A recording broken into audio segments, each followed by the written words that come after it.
In this video, I'm going to show you step by step how you can sell crypto on Coinbase as a beginner. So if you recently bought Bitcoin or any other cryptocurrency on Coinbase and you don't really know how the platform works and you want to sell it, then this is the video for you. So first, log into Coinbase. You can also do this on your phone, but I prefer the desktop.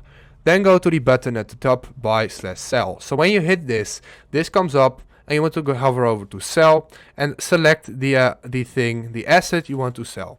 So let's do this one just as an example. And I have €2 of it. So let's say I want to sell $1, €1. It will deposit it directly into my Euro wallet, but if you live in the United States, this obviously is United States dollar. Then you can hit preview sell, and then you can sell the amount of, for example, this coin, but it can be any coin like Bitcoin, Ethereum.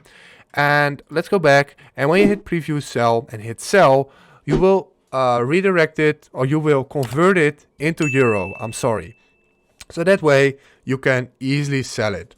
If this video helped you out, please leave a like, please subscribe, and see you next time.